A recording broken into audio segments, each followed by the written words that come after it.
Your destination is on the left. We want to get back out there and meet as many of you as we can possibly meet. And get the interviews from those of you mainstream media has been ignoring.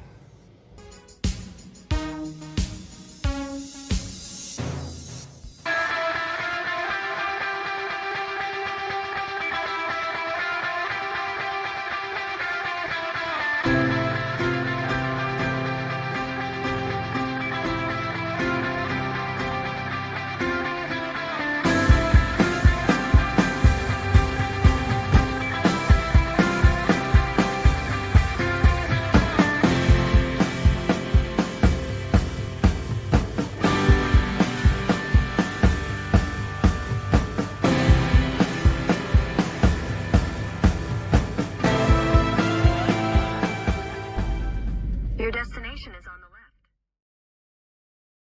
I like to always start out by introducing myself. I'm Corin. I'm Jason. I think I met you before. Yeah. It's good to see you again, man. Yeah, brothers for 30 years, man. I know. It's been a minute. It's so cool, man. You guys broke up the monotony of this summer by coming and visiting us, and I hope you guys have had a good time, you know. Oh, it's We've been a tried great to do time. everything we can to show you a good time. I think we're all a little fried from it at this Yeah, point. for sure. It's been great. It's been worth really it. great. Yeah, man. But Hate you know, to see you guys leaving now. well, I'm sure that we're going to be coming back. You have to. I You have a man. good feeling You know, about that. It's an open door policy here Yeah. with you guys. Yeah, exactly. Except that Chad fella, gosh. You know, because I'm sure that that there's a lot of people out there who have like very little knowledge of who you are as a person. Yeah. You know, so that's what I'd like to find out and see if I can learn. Yeah, I mean, I think there are a lot of assumptions. There are a lot of assumptions out there. I guess. Well, I'd like to just start think out that like, we where all were you have that. born? Born in San Diego, California. Mom and dad were 19 years old. Dad was in the Navy. Because of the equipment and stuff, they didn't know that they were having twins. They thought mom just gained a lot of weight for one baby. So imagine this: 19-year-olds find out about 8 hours before they had us that there were going to be two of us. Wow. And also, they had been told it was going to be a girl, so they had done everything for one girl, all the clothes, painted the room, everything. 8 hours before they find out they're having two friggin' boys. so like dad was getting out of the Navy, so luckily they were able to get back to Oklahoma, is where they were from, right? And spent until about the 7th grade in Oklahoma, all over kind of different towns and things like that. But that's where all of my family is on my dad's side. Why were you guys moving around so much in Oklahoma? Gosh, man, just different reasons. I mean, you know, nothing like military or anything like that. It would just be like sort of one town would kind of serve its purpose, and then it was time to, you know, like let's say my stepdad would find a good job in another town, right? And then so because there were five of us, 5 kids and 2 adults. So then he would find a job that would pay him a little more, so we'd move to another place. And then finally he found a really killer job in just south of, or in Dallas. So at the beginning of my 8th grade year, we moved to Dallas, and I'd never seen a big city before, you know. And right. So, five kids in the back of a pickup truck in a camper, you know, with our faces pressed against the window, looking at the sky. I'd never seen a skyscraper before, you know. Wow. And especially Dallas has that spectacular skyline. Yeah, it does have a great skyline. So as kids, we were just like, you know, equally terrified and fascinated at the same time, you know. Well, what was the transition between real dad and stepdad? Well, you know, my parents divorced whenever I was like 4 years old. I was a year and a half. So. Yeah, but she married him, the guy that basically raised us. I was 11, I think, whenever they met. So it was probably about 7 years in between there or whatever. There was another stepdad in the middle there who is not even worth mentioning. A useless piece of flesh. Everybody's got to have that story down, but good Lord. The sob story. No, and so we ended up moving to my stepdad that my mom met. That we moved to from Oklahoma. His sister had like 600 acres, and they had one house on, like the big house, the main house on one end, and then they had like a guest house, like this old sort of like 80-year-old like big house, enough for 7 people. Yeah. On the other end, and we kind of farmed. And we kind of helped them farm in between. So it would be, you know, our summers would be baling hay and farming, everything that a cattle ranch, horses, and driving like banshees all over the property. Dude, in a that was pickup the truck. greatest part. Was that we had a 4x4. When I was 12 years old, I was getting to drive a standard 4x4. You know, because we didn't have we had not non-potable water in the house, but we had these windmills on our land. And so what we would do is we'd go and you'd get the windmill started, and after about 5 minutes, beautiful fresh spring water would come out. We'd fill those big old igloos up, and that would be sort of our cooking, drinking water kind of thing, whatever. And that's old school. Old school, man. And what's funny is like if you grow up that way, you don't even realize it. Yeah. You just think, like, this is the way kind of everybody lives. You don't realize it until later that what a special time that was, Yeah, no doubt. At the time you think, oh gosh, man. Especially when you drink tap water or anything like that from any of the big cities, you're like, whoa, that was a very special time. Exactly. I can't believe that you guys actually drink it out of this thing here. Because it was, that sort of sulfury, smelly. Oh yeah. So you had kind of a rural country-ish kind of upbringing, and living out on a farm and all that. Yeah. What were some of the benefits to living out on a farm? Like I said before, I don't think that I realized what they were until later in life. Gotcha. So when you're doing it, and and you're sort of not a wealthy family at all or anything like that by any stretch of the imagination, you kind of just think it's a bummer a little bit. You're like, I've got to wake up at 5 a.m. and feed these horses, and it's freezing cold out here, and this is miserable, and I had to wait for the bus every morning at like 6 a.m. and we would be the first kids picked up and the last kids dropped off. And it was a 2 or 3 hour bus ride because of it being out in rural. So for us, like it took me growing up and getting out of it before I truly did realize how special it was.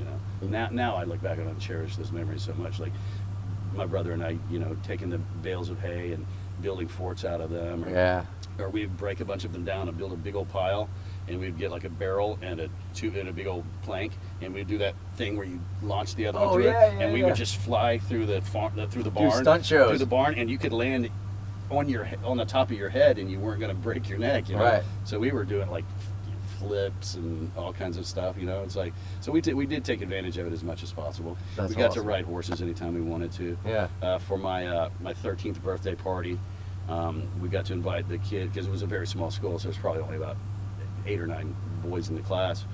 We got to invite them all to stay over, and my stepdad, we had this big old bull in the ring, and what he did is all the boys saddled up. It was almost like the Cowboys with John Wayne, right? All the boys saddled up.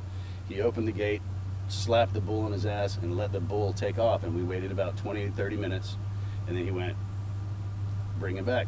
Right. And so you've got 8 or 9, 13-year-old boys out playing cowboy and then dramatically, everything you could imagine. It started raining, lightning, storming, and we're out there with our flashlights. There were coyotes that sort of chased us at one point, things like that. And just as the sun was coming up, we got the bull back into the pen, and that was one of my better memories, as far as a kid, because just getting to go out on horses like that and not have the parents bothering you and them trusting you that you were going to be able to do it. Well, it wasn't like there was anywhere else for you to go. There was nowhere, and we didn't have to, man. Our thing was we were determined to get that bull back, and whenever you grow up that way, we're FFA, 4-H, things like that. That was just sort of our lifestyle. Pigs, chickens. What was but what were some of the drawbacks? It was probably all the same things that were the pluses, but at the time there were the drawbacks. What were some of the drawbacks in terms of when you look back on it all, or I think whether it was growing up there, or growing up with someone, or whatever the case was? I think that it's hard to when you're a kid and you're in it. It's easy to be angsty because we kind of all are. So it's kind of hard until you get older to sort of look back and see what the pluses and the minuses were. And if I say there were any minuses of it, honestly, off the top of my head, I can't really think of any. Yeah. I'll be honest. I mean, look, everybody has the family situations where, mom and stepdad ended up getting divorced and they had their little issues and stuff like that, and kids sort of have to get them, they're kind of stuck in the middle of that. I would say if there was anything, it would have been kind of like my first stepdad was a real piece of shit. I love your honesty. Yeah. I love but your it was honesty. great. He was this little short guy He was only about, I think he was only about 5'6", and Yeah. but he would always wear this real, like almost like a 10-gallon cowboy hat, and he would wear still like real his Stiletto His boots? boots would be as high as he could because he would try to be as tall as he could. And so when he would piss my mom, because my mom's pretty tall, he pissed my mom off. My mom would just take his cowboy hat and put it in the top of the closet. Nothing more emasculating than this poor guy having to go get a chair and stand up on a chair like a little kid to get With his high heel boots on. with his high heel boots on, and to get the hat out of the top of the Good on her She's, for that. You didn't want to mess with my mama. Oh, that's hilarious. I would say, maybe one of the reasons I turned out to be a decent human being is it wasn't because I was a bad kid. It was because I was terrified of my mom. Right. Dude, Okay. man, I would have rather got my dad mad any day than mom. She knew she had 5 kids to take care of. So you were pretty straight laced during high school in those Man, years? I was so boring. Yeah. Dude, I was real big part of the church youth program, and sort of kind of spent a lot of my time doing that and playing a lot of sports and things like that. But I was very much against drinking and drugs and cigarettes and all of that stuff. A real stick in the mud. No, it's positive though. It's No, really positive. it is. But Yeah. I'm saying as far as like as far as for a kid going, it got me through. Yeah. It's like that's what I was really concentrating on, because we came from a family where my mom even told me at a young age, she's like, listen, there's 5 of you. We can't afford to send all of you to college. Do whatever you can do now to try to figure that out. So, my first plan was to try to do it through sports. I'd been a baseball pitcher since I was a young kid, and look, I obviously didn't grow to the size of where I would have ever been able to do anything professionally. But always farm league. At the time, I was the same size as everybody else, right? And so my whole goal was I was going to try to get something sports-wise, and then the only other option after that was military, Right. Which I wasn't opposed to. In fact, I was kind of looking forward to it. I wanted to follow my dad's footsteps and be a Navy. And when I was working with my stepdad, my brother and I were working with my stepdad down in San Antonio when I was 15 during the summer between the school year. And I was on top of a forklift, and I was pushing some garbage off into a dumpster, and my stepdad didn't realize that my foot was between those accordion sections that, when the fork goes up, it sort of accordions out. Is this stiletto boot stepdad? No. Okay, This is good stepdad. Okay, this is good stepdad. Okay, I was going to say. This is good raise me. But thank still, goodness. you can't even bring this up to this day because he'll still start crying. He Yeah. feels so bad about it. But if it didn't happen to me, we wouldn't be here right now. Exactly. So I had my foot in between it. He closed it on my foot. And not my big toe, but the 2 toes next to it literally got squeezed off inside my shoe. Yeah. And we didn't, at the time, we didn't know because it didn't even mess my shoe up or anything, right? So I know my foot's caught, and I'm like, banging It was on like it. a jelly donut in there. Watch banging on this though. Right, exactly, right. So I'm banging on it, and he looks up and he's like, oh crap, and he lifts it up, and I crawl down, and he pulls my shoe off, and a little blood on the sock or whatever, and I'm like, oh, this isn't, I know I broke some toes for sure. Yeah. But never in my wildest imagination did I imagine whenever he pulled that sock off that the toes would just fall off onto the ground. Oh, Jesus.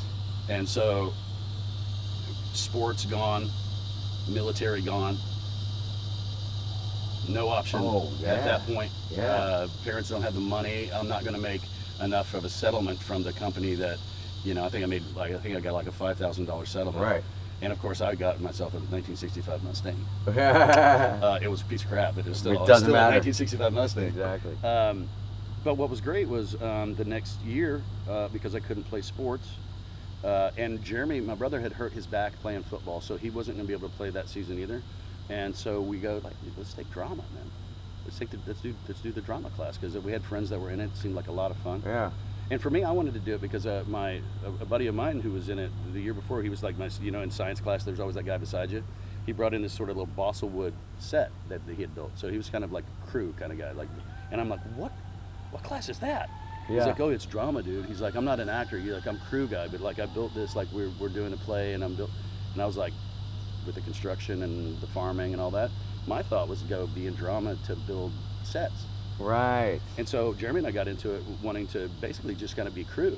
And we got in there, we didn't realize that even if you're going to be crew, you still have to do the acting stuff. Yeah. And so we kind of we kind of just fell into it, and we kind of really started enjoying it. Yeah, cicadas are out. The cicadas are here. In Texas, I don't know how many other states do this, but in Texas, you actually compete on the weekend. It's almost like you're a part of any sports team. Yeah. You travel to different schools, and you actually compete. Yeah, my son was doing that in theater acting as well. stuff. Yeah, you my do, son was doing that. solo, Yeah, exactly. Yeah, my group, son did all that, you do yeah. improv, all that. Well, Rad. Jeremy and I started coming home with armfuls of trophies every weekend. Yeah. And whereas my name had, on Mondays they always mention like, the football game and who scored the touchdowns, and everybody sort of like gets they started mentioning my brother and I almost every Monday about all of the trophies that we won that weekend and everything. So we were like, I don't even know where this came from, but apparently this is something that we're good at. And so my mom was working at the Holiday Inn. She was a waitress there, and there's this beautiful like 60-year-old woman who always came in, and my mom just she just gushed, she said, you were the most beautiful woman, like please tell me that you're some sort of model or an actress or something. She said, well, in fact I am. I'm with this agency in Dallas, and I've been doing it for a long time. And my mom said, well, I've got, What was the agency? it was the David Payne Agency. Okay, it doesn't gotcha. exist anymore. He's passed away. I work with Linda God McAllister rest his there. soul. Yeah. You know her. And David, God rest his soul. Not to speak ill about the dead. He was a bit of a deviant. He was a little bit of a madman back then, sort of known for that. But just an incredible person. Yeah. But he ended up being very good friends with this woman named Sherry Rhodes, who was a Hollywood casting director who had been working for a long time, and she was casting a movie for the director of To Kill a Mockingbird, Robert Mulligan. He hadn't directed a movie, I think, in like 15, 20 years or something like that at that point. And he did Up the Down Staircase, summer of 42. Mulligan.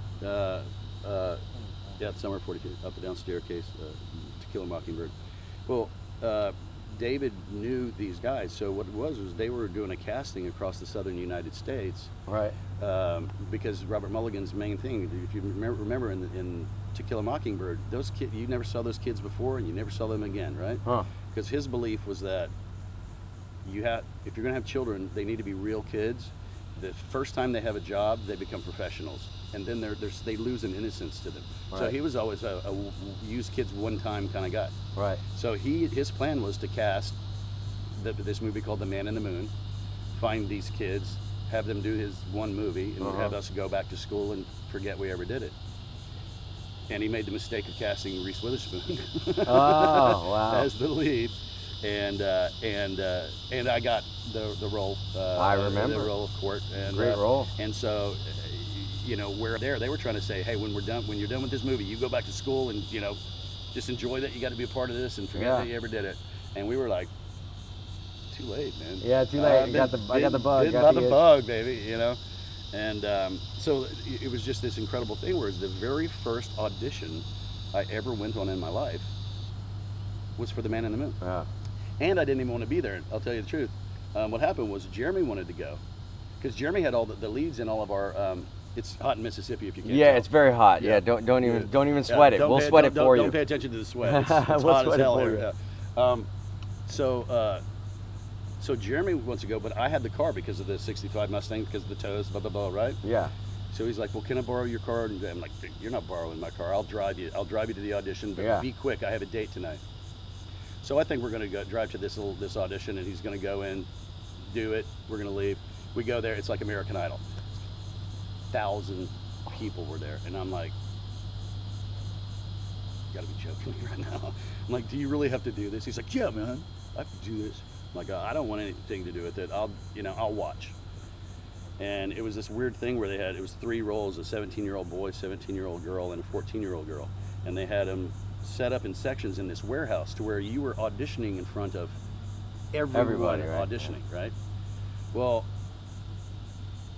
so Jeremy's, I don't know, 30th in the queue or whatever to be on there or whatever. So we had to sit there and watch all of the theater boys play a farm kid. Yeah.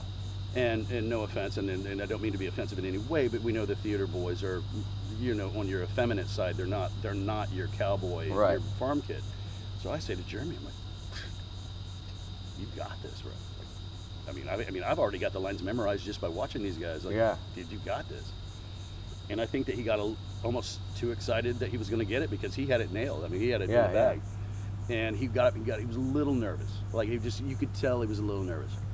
And I'm there, and I'm like, you know what? I know the lines already. I've been listening to these guys do it all day. I literally have got nothing to lose. Screw it. And I think because I had that attitude of not really caring so much, I went up and did the scene, and I was just glad to freaking leave. Yeah. I was just glad to leave and get back to my date with my girlfriend that night. Completely forgot about it. I guess about 3 weeks, 4 weeks later, and this is at like midnight. We're all asleep. The phone rings, and you know, back then on landlines, because we didn't have cell phones back then, if your phone rang at midnight, It was bad news. something was bad. Something bad was usually was the case. So I ran to the, because I knew my parents were asleep, and I didn't, I was like, oh gosh, is this grandma, grandpa, did something bad happen, whatever, So I run in and I pick up the phone. Hello? And it's David Payne. And he goes, is this Jason London? I go, yeah. He goes, is this the movie star Jason London? That's hilarious. I'm like, I have no idea what you're talking about. He goes, and he starts laughing. Yeah. And he goes, you did it. You did it. It's like Willy Wonka at the end of Willy Wonka. You got the golden ticket. You got the golden ticket. And I couldn't, it took me a minute to comprehend what he was talking about. You know? Totally. I'd sort of forgotten about the audition. Yeah. And of course, then the whole family wakes up and we're all hugging and kissing and crying, and and it changed our lives, And it was one of those magic moments that you just never, in my wildest dreams, would have never imagined it happening like that, And especially the first freaking audition that I that's win crazy. on, man. You got to lose a few before you learn how to go in and win. No, that's crazy. But it spoiled me because I ended up getting like the next 5 auditions I went on, and I thought at that point, well, this is a piece of cake. Then reality kicked in. Exactly. We've all been struck by the lightning bolts called reality. Exactly. It's like all of a sudden, like at one point, you're like, can't lose. Exactly. The next moment, you're like, shit. Can't win. Can't win. There is competition here. I didn't think there was competition there. There were times early on whenever there were certain guys that were always, and for some reason, you and I never. Not often. Not a couple of things. Not that often. There was a couple of things. There was a couple people that. It got to where when I would walk into the audition, they would be like, studying, and they'd look up and they'd see me walk in and they'd go, not this guy. why am I even here? And it wasn't me. I wasn't trying to do anything. Like I was. No, you were a hot commodity at the time. Yeah, of course. It was just so weird to, and you don't. You always hear the stories about the recycling of people and stuff like that in Hollywood, and how the people that truly they really don't care as much as you think they do.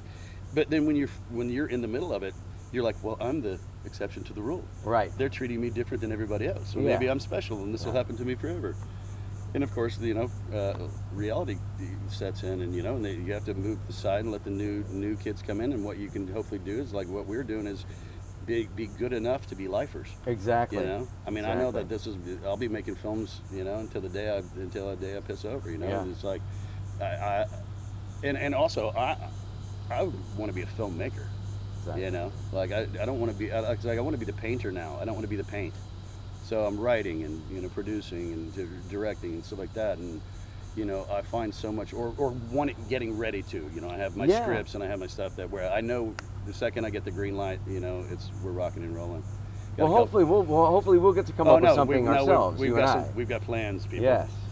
Yeah, we've got some plans. But yeah, man, I think that once you've been in the industry long enough, you have an obligation. Yeah. To become a filmmaker, but also to become a teacher to a certain extent. Sure. Right. Absolutely. And so when my brother. So I live in Ocean Springs, Mississippi now, and I came down here because my brother Jeremy moved down here about 5 years ago and started an acting school here, London Arts Acting School, and just incredibly talented people. And what they did was several of his students and my brother wrote this really clever, really fun little short film called Monsters Anonymous. Remember that. Monsters. What's it? TheMonsters.com. Monsters Anonymous.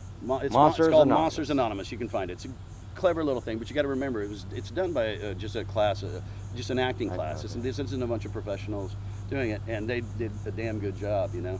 And so I came down here, and my buddy Artie, and we came down here to help Jeremy make this little short film. And unless you've been to Ocean Springs, Mississippi, you don't know what you're missing. But it's a pretty cool place. It's a really beautiful, beautiful yeah, place. I'm digging it. Yeah, and I fell in love with it. It was like I worked long enough to not have to be in LA anymore.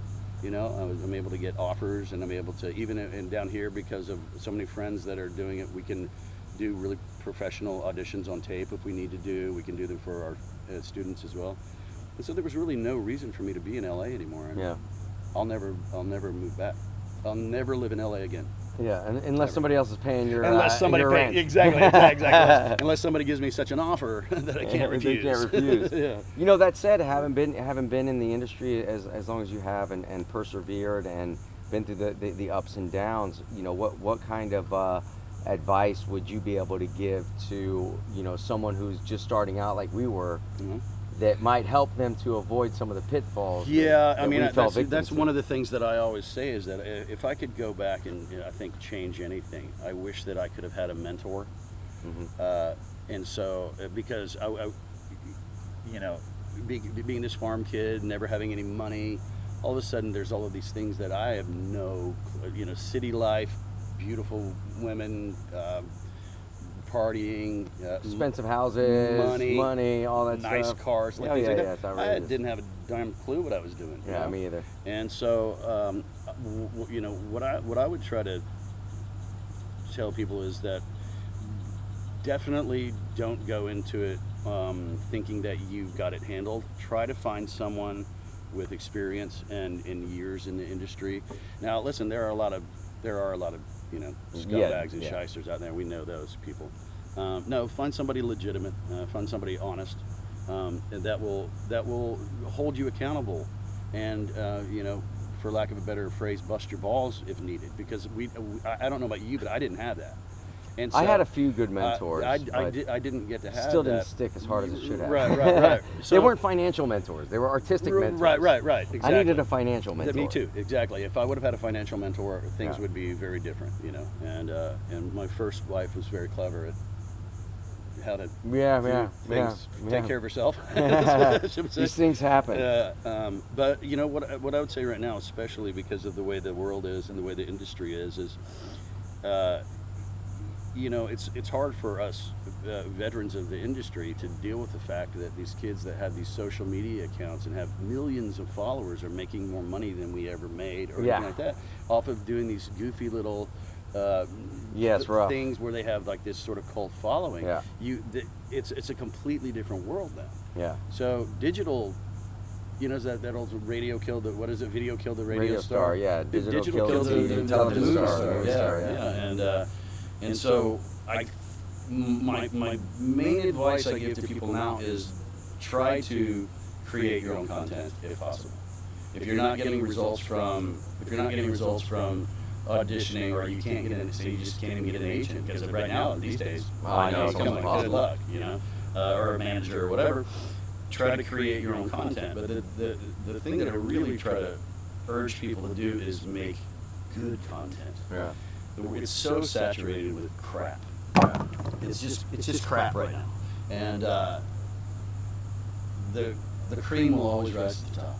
And if you're going to be a filmmaker, you're going to be somebody creative, do something that's truly creative and intelligent, instead of, you know, it's like, even though I love the group to death, the Jackass guys, like, don't do that. Don't do that. They've all suffered dearly for it. That's all. I mean, that's exactly that's the exact advice that I think that these cats need to get. And also, it was my idea to shoot this out here on the dock because of the pond in the background. I didn't realize we were going to be sweating our nuts off. And now we lost the light. The sun is going down. Yeah, we've lost the light, and now the bugs are starting to come out. We are about to be eaten alive here. So I want to wrap it up with Jason right there, because you know what you said about finding a mentor. Interestingly enough, that has been a consistent theme with a lot of different interviews that we've done. People who had mentors and people who didn't, and the different effects that it had. And especially when we're talking about, a financial mentor? A financial mentor. I tell you what, there's something that I'm really passionate about. There's something that maybe we can even talk about a little bit more. But I've always wanted to talk to all of the people in our union about when a young person signs up for SAG, becomes a new union member. Well, when we were doing it, they call it getting Taft-Hartley, and you go and you pay a certain little fee, and all of a sudden you're a SAG member. I wish there was a program that each kid had to go through and have this on their SAG card. They get a stamp that they went through our mentor program. Oh, that's one of the mentor program for new kids coming in, and that they have to go through at least just a week of being shown and taught the ins and outs of the business, the pitfalls, in terms of surviving and those. then you get your Taft-Hartley union card until you get that stamp on it that you've gone through the program. Smart. And if there's anybody out there that wants to help with that, I wish I had done it. I'm here. I wish I had done it too. Yeah, absolutely. All right. I love you so much, man. Great to see you. You too, man. Oh, You too. I love it. Now let's go for a swim. Dude, let's right. And we've got this is just the beginning, folks. We've got lots more coming. Oh, a lot more coming. Damn straight about that. All It's sweaty out here. Yeah, get out of here.